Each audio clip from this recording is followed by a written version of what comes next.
we used to be a bigger entity in that we made a lot more wine back in the beginning of our careers.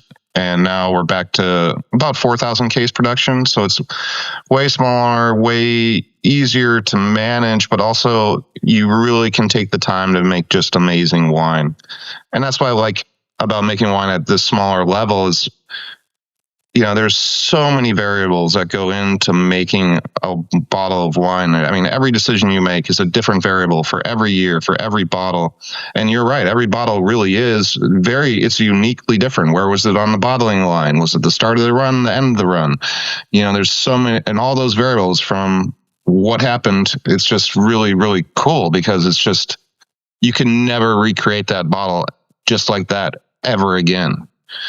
Where a lot of times corporate is just trying to be consistent and really doing a lot to do that, where we're relying on just one great fruit and then really crafting it. And that's what makes it so cool is like every bottle is a one-off, essentially.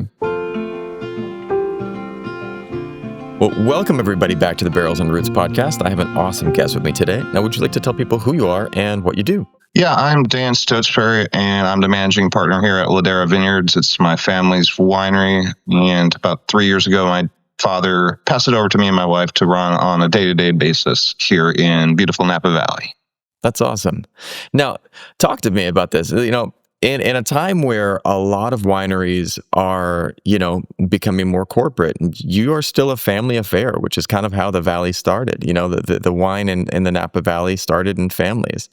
Why do you think that still matters to have some wineries that are staying small and family owned? I think it's an authenticity thing. I mean, it's corporate doesn't have the same values that a family business will have. They don't have as much pride in the work. You're really, as a family, it's your whole life. It's 24/7. It's nonstop. So, and everything you do has meaning. I mean, everything you do means something for your life and for your whole family. I love that. I'm a small business owner myself, and I do media and content. And I find that every single, like when we make a video, when I make a podcast, there's purpose to it. Every single video we make, there's a story, there's a message. And, I think that in wine as well, there are, each bottle is a story. And I think if people don't realize that it's not just the story of the bottle, it's the story of what was that year like? What were the people that were making that wine dealing with that year? Was it extra hot? Was it extra cold? Was there any number of factors, And so it's powerful when a family is connected to that as well. I agree completely. We try to do everything very, very family oriented here. Me and my wife host all the tastings ourselves, to really give the people that authentic experience of being able to ask the questions of the people that are living it day to day and are intimately involved in all parts of the operation, from the winemaking all the way through to, I'm sitting in our shipping warehouse where I ship the wines out from. See, that's awesome. Like, I actually love that you're in your shipping warehouse, because that is exactly what we're talking about. Like, it is, you're in it, you're doing it. I have a media production company, and we finish videos off, and everyone's like, "Oh, I have a big editing team. I've got this." But like, one of the things people don't realize is like, I am there. I am approving everything. I am checking everything. I am in it. And, there's not something that we release that I have not looked at, I have not shaped, I have not touched in some way. And I think that it's an ownership and a pride that go into our work that I think more people need to have in just all areas of life, I agree completely. And that's what you lose with corporate. You have some sales guy talking to you, and he has one goal. He doesn't know everything else that's gone on that whole year and all the stuff you've been through. And even packing boxes, they're like, oh, it's such a menial thing, but it's not really for us, because we're looking at the names of our customers, and we're remembering what the tasting with them was like, and remembering the good customers, and all that kind of stuff, that it still has meaning even though you're only packing a box. Yeah, I love that. And I mean, and there's something to be said for, I grew up in the Valley. I moved to the Valley when I was in my teens. My parents worked up at PUC, and I grew up on Howell Mountain, and I was living up in Angwin. I worked down in St. Helena all the time, and I was one of those people. Like when you're talking, and when someone asks me about a wine, and they're like, "Well, what's this like?" And I immediately go to this association of where was I at that year? You know, if someone talks to me about a year of vintage, I'll sit there and go, well, I remember that year, man, it was really hot that summer. We were swimming in Lake Berryessa every other day. You know, the smells of certain things. I remember going out into the woods. I remember having some Junie sandwich up over here. And it's like there's this association that wasn't necessarily about wine, but is about the region. It's about the place, and it's about the everything. You know what I mean? And so it's like when you go to someone who has studied a book on that bottle, you know, it's like, these are our tasting notes. This is this, you know, it's like, but yet there's not that. Certainly they have passion, they love it, but there's not that soul connected to it. You know what I mean? Yeah, no, totally. And yeah, we used to be a bigger entity, and we made a lot more wine back in our beginning of our careers. And now we're back to about 4,000 case production. So it's way smaller, way easier to manage, but also you really can take the time to make just amazing wine. And that's what I like about making wine at this smaller level is, you know, there's so many variables that go into making a bottle of wine. I mean, every decision you make is a different variable for every year, for every bottle. And you're right, every bottle really is it's uniquely different. Where was it on the bottling line? Was it the start of the run, the end of the run? You know, there's so many, and all those variables from what happened, it's just really, really cool because it's just, you can never recreate that bottle just like that ever again. Yeah. Where a lot of times corporate is just trying to be consistent and really doing a lot to do that, where we're relying on just one great fruit and then really crafting it. And that's what makes it so cool, is like every bottle is a one-off essentially.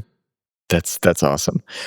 It's also awesome that, you know, when you grew up watching your parents build this, you know, and I got into media and video. But like I got into that because my father was a photographer. You know, my dad was out there every day. And when I got the start of my career, it was my father handed me an old Pentax K1000 and going, nice. Right? I still got it. It's up there, you know, and I got the little Nikon over here that I love shooting film on. Then he handed this to me and he's like, this is how you work it. You got to think about this triangle. You got to think about how to, you know, to do this. And there was an art to it. And I remember, and there's this memory of it. Like, you know, I remember running down to Safeway in Napa to drop off film at the old Safeway because they had the one-day film like development at Safeway. Yep. And or not Safeway, Target. It was Target that had they also had other places, but at Target in Napa, and I was dropping it off down there. 24 hours later, I'd drive back down to Target and get my film or get my photos. But there was something that went into that, this passion, this artistry, and, you know, things that were taught to me that was super powerful. Now, what lessons did you learn from watching your family do this when you were growing up? Yeah, well, we weren't originally from Napa Valley, actually. My dad's from Minnesota, my mom was from Montana, but they were very, very serious wine people. Which is awesome. More than you ever think for being in Minnesota. And I mean, they were tasting wine every night. They were scoring it on a 100-point system. They were writing down tasting notes. And I have three sisters, we were all just sitting at the table listening to this every night. And I was getting little sips at 9, 10 years old, and just sort of sponging stuff in. And so when they decided to really get into the wine business, it was pretty exciting because I remember back before there was even Wine Spectator, and it was really just Robert Parker that was the only real critic to go by. And then they bought their first vineyard in 96, and I was getting older at that time. I was like, I want to go and work in the summer and help plant the vineyard and see what that's about and see what that's like. And learn the process, literally from the ground up and what it takes to make a vineyard and then to make the wine. And then you got to go sell the wine. Yeah, right. Which is awesome. And one of the things too is, you're in Howell Mountain area and it has its own personality. How would you explain the character to someone just learning wine? What is Howell Mountain all about? Well, it's a very, very special place to make wine from. There's a reason it was the first sub-appellation in Napa Valley. Being above the fog line, I think it really changes the tannin structures of the wine in the end, in that I like to say, because it has a more natural temperature change during the day, it's not really spiky, that it tends to give Howell Mountain what I call round tannins. They're just, you still have the big bold flavors, but they're just velvety round tannins, where in other appellations, you're getting those spikes and you're getting more grippy, sort of angular tannins that are really grabbing onto stuff. So the elegance of Howell Mountain is really what sort of sets it apart from all the other appellations out there. Yeah. And one of the things too is like, I think a lot of people don't understand the Napa Valley is always dealing with the fog, so every night the fog rolls in off the bay. And one of the things that's interesting about up in Howell Mountain area is that often it's above the fog line. So you're just not getting hammered as much by that. But it's so special. And I loved growing up in the mountain biking was next level too. So Yeah. it's one of my favorite places. Well, that fog is the integral part of giving you that effect, because it also pushes the warm air up into the hills. So you're staying warmer at night, but then you're cooler during the day because of the elevation. So you have this nice sort of smooth temperature gradient, where the valley floor is really, you go from 50 to 90 and back to 50, and it's just boom, boom. So that's really what makes Howell Mountain so different. It's really dramatic. I remember my wife came to visit and stayed at my mom's house down in Santa Elena, and she was like, overnight, she's like, "What's the weather going to be like?" Well, I was like, "Well, it depends on the time of day." And she's like, "What do you mean it depends on the time of day?" I said, "It depends on the time of day. Even in the middle of the summertime, you can get down into the Napa Valley floor, and in the heat of the day, it is hot. It's in the 90s, 90 plus, But then at night, it could be dropping down to 50, and people don't realize that variation in temperature that can happen. Because San Francisco, always cool, always, but up in the as you start getting into the different valleys, it gets really, really warm, and that variation is very dramatic. Yeah. Very much If so. someone tried Ladera for the first time, which wine would you hand them to understand the soul of what you do?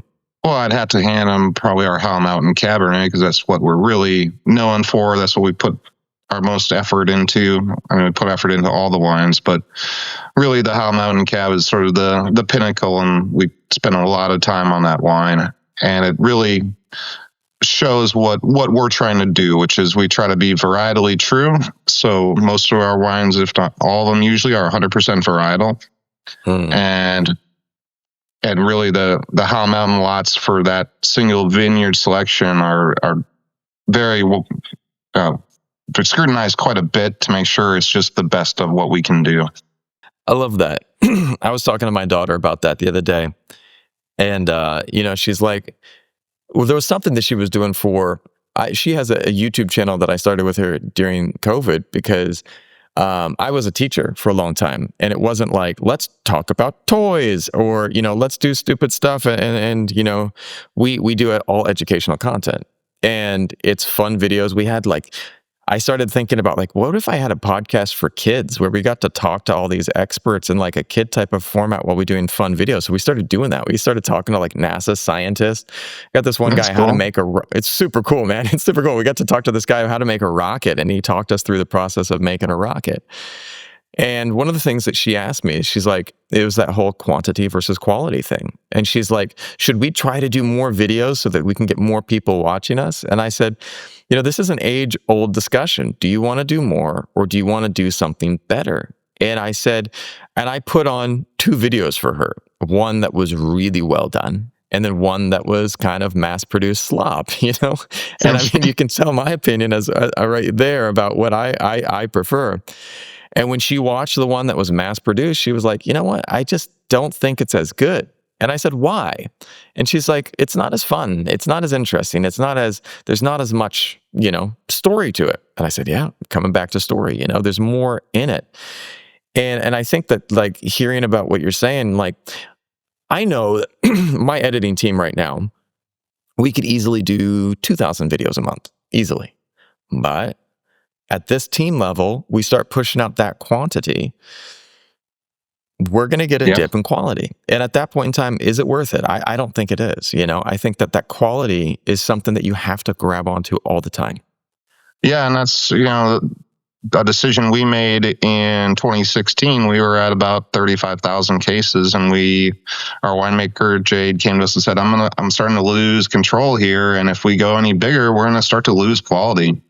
And so what do you guys want to do? Do you want to go big and be a commodity and more of a commercial grocery store wine, or do you want to go back the other way and be a super quality luxury item? And we wanted to get back to our roots, and to really why we got in the business was to make really great wine. So let's go back and get small again. And that's what we did. I'm really happy with that decision. And it's just awesome.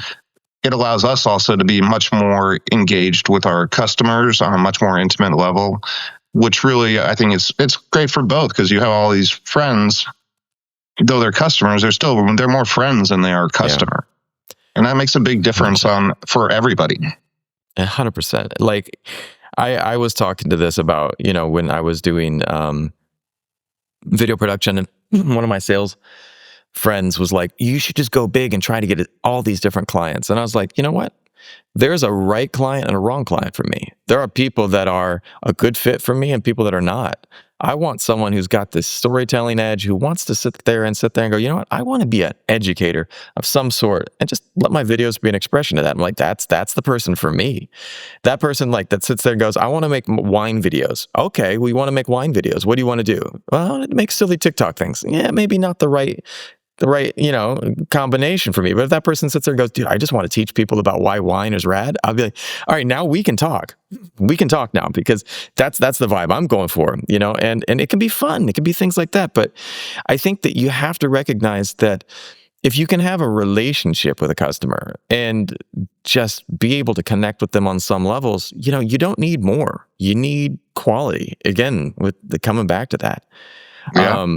And in this time where, I know that the wine industry is looking and asking these big questions about what it's doing. And I think getting back to kind of that heart and soul is where it's at, because you and I both know the industry's changed, and I'm not going to hate on corporate, but I do think that there is a different direction. I grew up, I got to meet all these cool winemakers. Everyone was everywhere. It was all family affairs, and people were putting that heart and passion into it. And I think that that's one of the things that I tell people is, when you want to start and get into wine, go out and taste wines that are from smaller producers that have this story and this passion.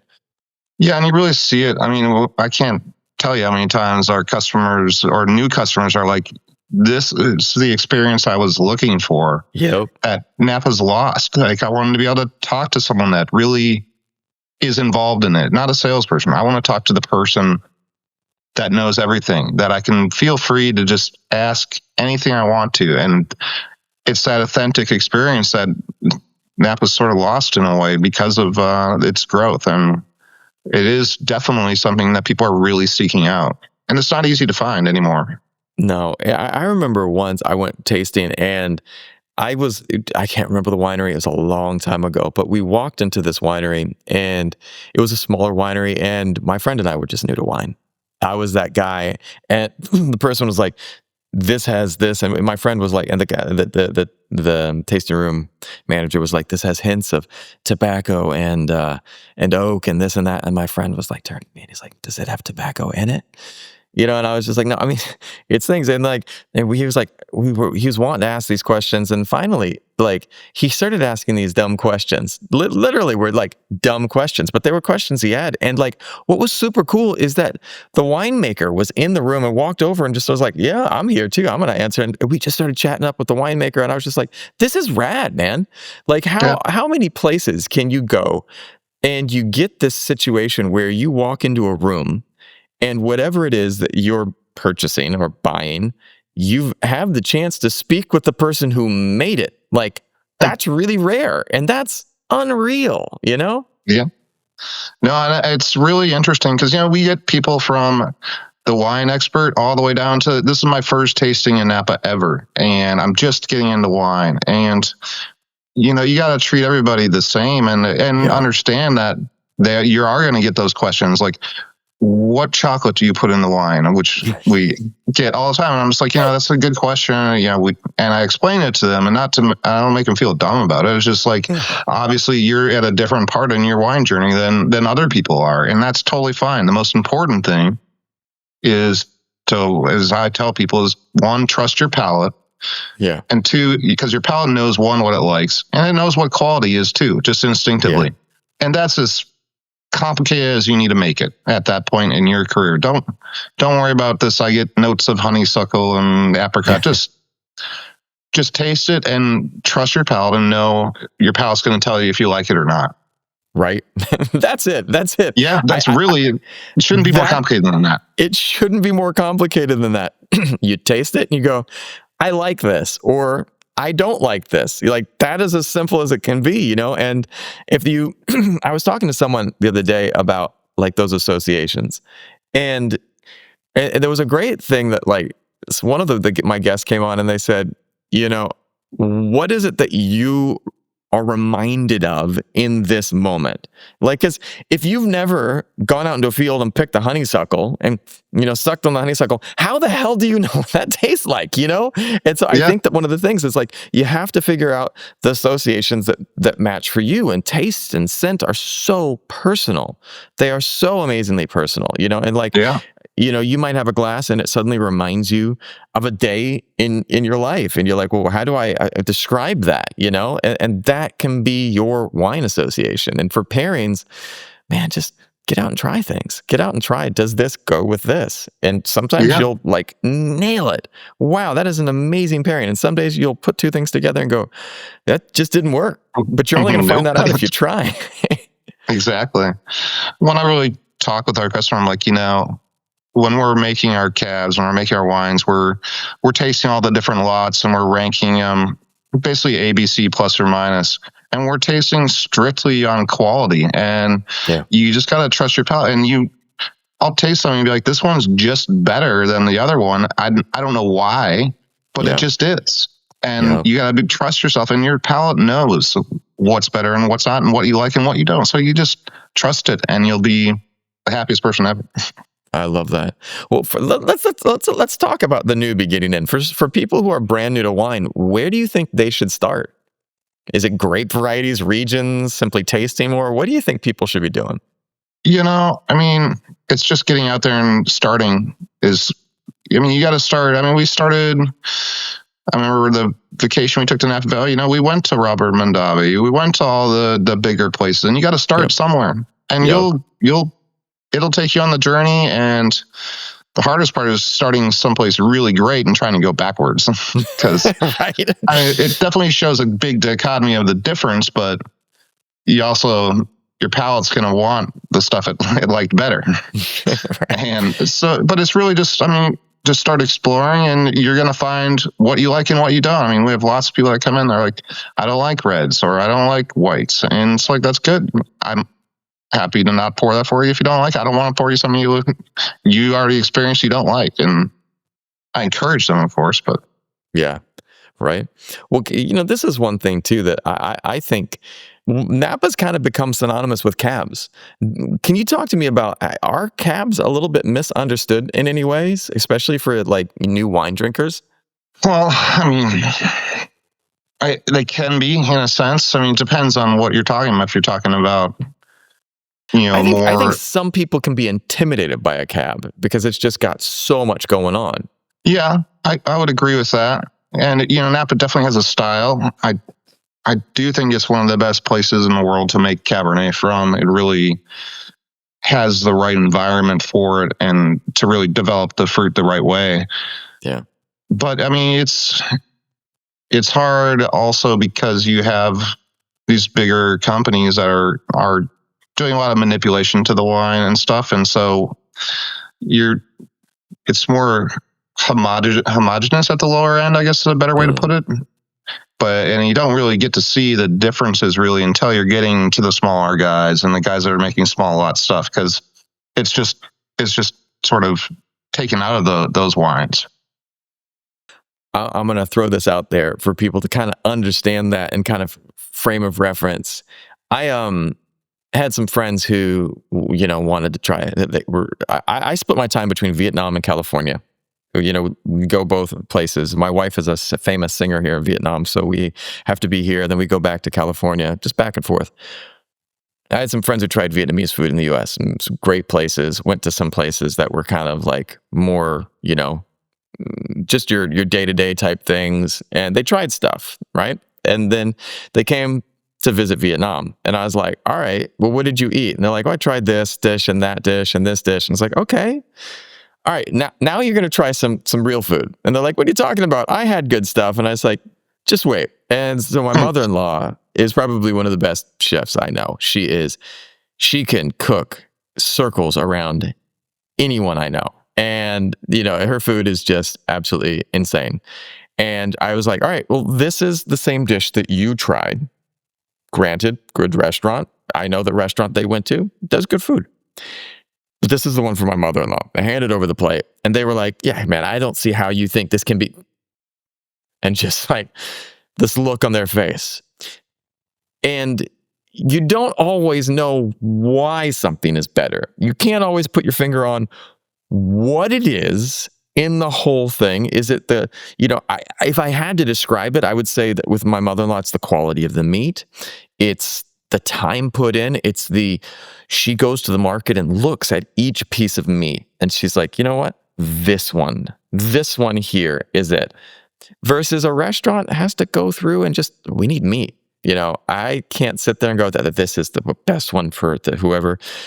And when I think you start looking at that, like describing the difference between kind of mass-produced stuff and stuff that's done on a more boutique scale and on a scale of passion, of pride, you start seeing people that are doing this because they really love it have a way to or have a desire to set that bar higher, not just for their own sake, but for the sake of the person consuming it, And it's fun when I'm doing tastings because we have several different cabs that we offer, and they're at different quality levels. And they'll taste the first one and be like, "Gosh, that's really good." I'm like, "Just wait, it's going to get better." And they're like, "How can it get better?" And then they take that sip and they're like, "Wow, that is a lot better." And then they taste the next one. They're like, "It's better than that one." They're like, "How is this possible?" It's like because you're taking the really great fruit and that's sort of your base, but then you have even better fruit within that.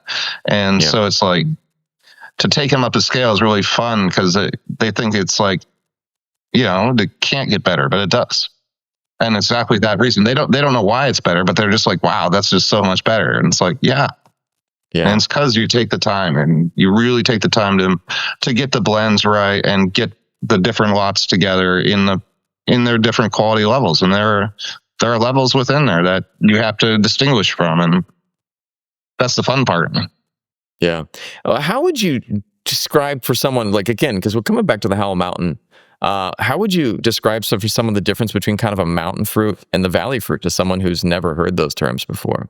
Yeah, well, I would say the mountain fruit's going to have more body to it and really usually needs more time to have it come into balance together. And where Valley floor fruit is more approachable right away. It's more available and sort of get together, I guess is a better way to put it, earlier, where mountain fruit really needs time to develop in the bottle. That's why we're 2 years in our barrels. Then we like to be a minimum of a year in the bottle before we release anything, just because we need to give that wine time. Where if I was on the Valley floor, I'd probably be 6 months in the bottle before I release. Yeah, 100%.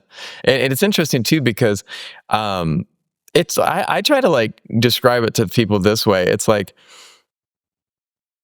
if you take someone from New York and Los Angeles or New York and California, they're going to just be different. They're going to have a different way of expressing themselves because they grew up in different conditions, and one might be a little bit more smooth, easy to get along with. One might be a little bit more harsh and have a little bit more edge. But the thing is they're both special and they both, are people that you want to hang out with, just at different times, different ways, So I think that that's one of the things that I always loved is like, you got some different things, but sometimes when you take that New Yorker and you put them into a given situation, they might be really awesome. And same thing for the California person. It depends on how you put them into any given situation. And I think that the wine always reminded me of that as well. Yeah.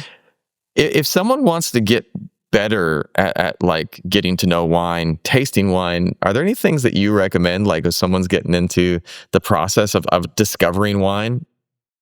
I think the best thing to do is really go to some of these wine events that are around, because you have so many wines you can taste in a shorter period of time, and you can really see the differences in quality from different producers. And these are all over the place. I mean, they're happen in most big towns. There's a big wine festival. Go to that, because it takes so much time to like try to buy all different bottles from the grocery store, or even to go all the different wineries. But if you can go to one of these events, you can taste a lot of things and really hone in on what you like personally. Yeah. And that's important, because you're going to taste stuff you hate and you're going to taste stuff you really like. Right. I think that, it's one of the things that people don't understand. They're like, well, I hate buying a bottle that I don't like. I was like, I love it. I love having things that are kind of awful at times. I had one company that I reached out to like get some guests on, and they were horrible, and like they were just unprofessional, and it was kind of weird. And like, I don't know, somehow they got a hold of my personal email and emailed me on my personal email, and I was just like, how in the world did you get a hold of that? Like, I emailed you guys through my company email, and like, we just had it on file. And I was like, but how? Like, I've never connected with you. It was like super weird. And like, I was like telling someone about this experience, and they're like, well, what are you going to take away from that? And I was just like, well, I don't want to work with them. Like, that's okay. Like, that's a weird group of people, and it's okay for that, And like, sometimes learning what you don't like, sometimes learning what you don't appreciate or what's not a fit for you is a great thing, and like, cause then you're more able to focus on the stuff that you do like. And so I'm fully on board with that. Let me ask you this from your own perspective. What defines a great wine? Is it the complexity, the emotion, drinkability, or something else? A great wine, for me, it needs to be perfectly balanced across the palate.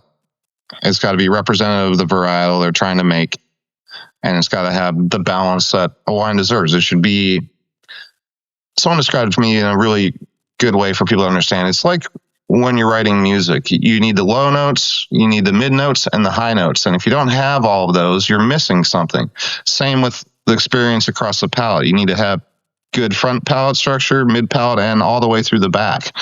And if you don't have that, you can't make something truly great. It can be good, but it won't be great. You have to have everything. I love that analogy of the music, because you think about that. If you were to take away, you take a great song, and if you were to take out individual elements, it might still be good, but it won't be great. It takes every last thing. You think about any great band. You have, and you don't want one instrument overpowering the other, or low notes or high notes overpowering the others. You got to have that balance. And yeah, you're right. If you don't have that, it can be good, but it won't be great. I remember when I was in high school, we had a high school band, and I wasn't in it, but this band played at all my high school events, and all of the musicians were okay, but the guitarist was really good. But then he had this thing where he would go on 25-minute solos, and it just didn't work. And you're like, wow, he might be great. And it was this wild guitar solo, but every single time they performed, you're like, oh God, here it starts now. It's the beginning, and it was wild that, it just wasn't balanced. And that imbalance made something that their songs could have been good. Like, it could have been great, but when you have something that overbalances everything else, it just doesn't work, Well, I think the other thing that makes a wine great is also who you're enjoying it with. Yes. I mean, it's a really important part of it. Like, what memory are you making when you're drinking that bottle of wine? Who are you with? What's the situation? And it should be great then and great wine. And then you really have a truly special moment. Yeah, And that's I what I love think it. wine does compared to beer or cocktails or anything else, is wine has the ability to create those memories because it's such a special thing. And it's like the thing too is like you might buy a 6 pack of beer and everyone gets their own thing, but when you open a bottle of wine, for most people, you're not planning to polish that off by yourself. It's something that's going to be enjoyed with a room. And, there is this community to it. You don't open one bottle of beer and go, hey, let's pass this around. I mean, unless you're, Yeah, let me pour you some. Like, yeah, yeah. right. It's not going to happen, but with a bottle of wine, it is meant to be shared. And it has been that way for thousands of years. Wine is a community thing. It is something that people partake of together. And in a time, and this is something I keep coming back to, and I'm not getting into politics at all, but like in a time where everyone is so divided, we need things that bring us together more. And I guarantee you, my last episode, this podcast that I just filmed, that's going up on Friday, I filmed with my friend, and we made this podcast episode about, we just finished the holidays, and all of the crazy people that you're going to encounter at your holiday dinner, and what wine might pair well with that person, and Yeah. Helen asking you, like, why are you not married yet? Or Uncle Bob is like, I need to tell you about the state of the country. And you're like, oh, wow. Okay, we're going there.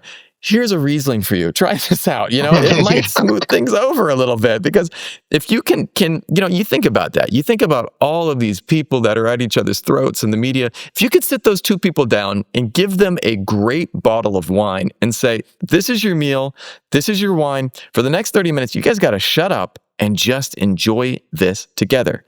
How much further our whole world would be if we could sit down over a glass of wine, Yeah. No, I agree completely.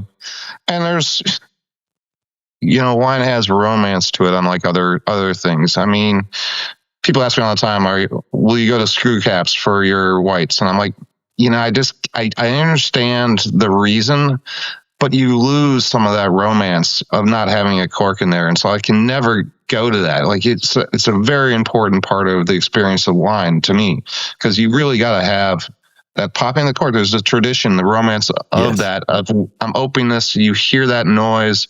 Everybody knows what it means. Yes. That someone's opened a bottle of wine and we're about to sit down and have some good wine together. And it brings happiness to people's faces too. I mean, they're just like, I know that sound. Like, mm-hmm. It's there, and it's that association of the whole experience. And one of the things too, I think, is like so important with that is I love that you're talking about the romance, because you think about that. It's the romance of the whole situation, but it's also like if I came home and I had a $300 bottle of wine, and I was like, walked up to my wife. I was like, it's that type of night. We're going to have some fun tonight, and we are going to enjoy this bottle. We're going to listen to some jazz. We're going to put on whatever we want and just have a great evening. Versus I walk in and I'm like, with a bottle of beer, I'm like, it's that type of party tonight, or like a bottle of vodka. I was like, a bottle of vodka, but someone's like, whoa, it's that type of party. We're going, what's happening right now? Versus a bottle of wine, you have this idea of romance, and it's like, it's a very romantic thing. If I give her a bottle of champagne, you're like, ooh, a bottle of champagne, okay. But here's 2 beers. Feeling the romance yet? Yeah, exactly. Nothing against the beer. It's got a time and place, but there is a romance to wine, Yeah, absolutely. Let me ask you this, because you've been around wine for so long, what's something you've learned about wine that took you years to really understand? Oh, that's a good question. I built my palate because my parents were really into wine, drinking and tasting a lot of great wines as a young kid. So I sort of had a pretty high reference point. But I also learned that, wine is wine. Like I drank everything from $2 Chuck all the way to, super, super high end. And it's still an experience no matter what. Like it's not like a beer or a cocktail. Even if it's the cheapest wine, it's still wine, and that it still holds that sort of romance to it, no matter what it is. And that's, I think, a very unique thing about wine, unlike other drinks, and that people want that experience too. Like a lot of people are talking about how younger generations aren't drinking as much wine and all this stuff. And it's like, that's okay. They will come to wine because wine speaks to people and it speaks to community, and people gravitate towards that. So they'll get there. I don't worry about that type of stuff, because once they experience it and really have those emotions that come along with drinking a bottle of wine with friends, it changes things, and it changes as you get older of the things that you're looking for. Yeah. Well, I think one of the things too that I'm going to touch on that a little bit, because I think is something that I hope and I believe that the people I'm talking to are starting to get it, is that wine culture can feel intimidating, you know? And the reality is I think that the industry is so focused in on, especially the baby boomer generation, that they lost this understanding that wine's literally for everyone. Like, it is for everyone. And I believe that people are starting to make it more welcoming and less pretentious. And I've been talking to some awesome people who are like, that's their goal. Like, I want people to come in and feel welcome, to understand that this is for everyone. And like, it doesn't matter if you are a CEO of a big .com or you are someone at the other end of the spectrum. Dude, wine can give you a beautiful experience, and that's okay.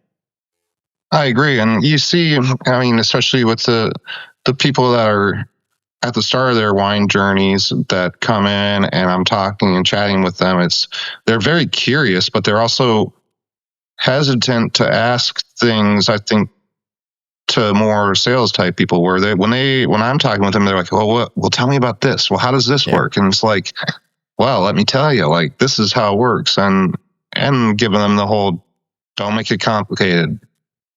Just keep it simple. You know, yes, there's this pretentious side of wine. I get all these flavors, and the amount of people that can tell you all those flavors that they're getting from wine is like this small. Yeah. Like, if you just know what you like, and that's 99% of what you need to know about wine. Like, yeah. And I really try to keep it simple for people, because it should be, and it shouldn't be intimidating. I mean, yes, it's very complex. It's a complex process. There's a lot going on, but you don't have to make it that complex. You really don't. And I agree. I think people really appreciate that, because they're like, I can relax here. I don't have to be worried. Now I can ask any question I want. And you get some amazing questions. And now a lot of people are like, oh, I'm going to ask a dumb question. I'm just like, there isn't a dumb question. There's just questions, and there are answers. I think it's 100%. More important that the answer is more correct than the question is whether the question's good or not. It's how you answer it, which is the most important part. That's where you can get it wrong. 100%. I remember when I was in college, I had a summer job down at Meadowood, Pool Terrace Cafe. Worked as a server for the summer, 21 years old, young college student, just was like trying to make some money this summer. And I was like, well, let's try something. Let's have some fun and get to hang out by a pool every day. And my boss was like, what do you know about wine? I was like, I know nothing about wine. And he's like, well, let's sit you down here. I need to work with you on something. And he poured me a glass of red and a glass of white. And he's like, taste this one. And I tasted it. He's like, what do you think? And he's like, describe it to me. Like, don't think about anything else, and just describe it to me. And I was just like, I gave him the words that I could think of for the white. And then he's like, try this one, red. And gave him the words that I could think of for the red. And he's like, that's it, man. And he was a self-declared wine snob. And he's like, now I want you to go back, look at our menu, go to this white, like at our menu right now. What types of foods, if you were drinking this, what do you think you'd want to eat on this menu that would go with that? And I was just like, I don't know. I feel like this one feels kind of light. It's, it's lighter. I don't know how to say anything else with that. It's just lighter. I think maybe like a salad or something. He's like, boom, that's your first wine pairing. And that's all you need to know. And I was like, with the red, I was like, I don't know. I maybe would try, we've got a burger on the menu. He's like, there you go. That's another wine pairing. And he's like, that right there is your own thing. And I said, well, what if I said that I wanted to drink the white with the burger? And he's like, that's fine. If that's where you want to be, that's where you want to be. And he's like, there's nothing right or wrong. There are like things that people would recommend, but he's like, at the end of the day, just if someone orders something, just tell them what you think you would try and let that be that. It's like, this is what I enjoy. And that should be what people should be telling you. Like, I enjoy this, but you should try out these two wonderful wines and, see what you like. Yeah, exactly. If you could go back and give yourself some younger advice about your whole journey in wine, what would you give yourself going back? Stay small, stay focused, stay small. I love that. Because I think it's more, well, this goes back to the quality versus quantity, and don't chase the quantity. Stay quality and trust that. Where can people find out more about you and what you're doing at Ladera? Our website's a great place, for sure. LaderaVineyards.com.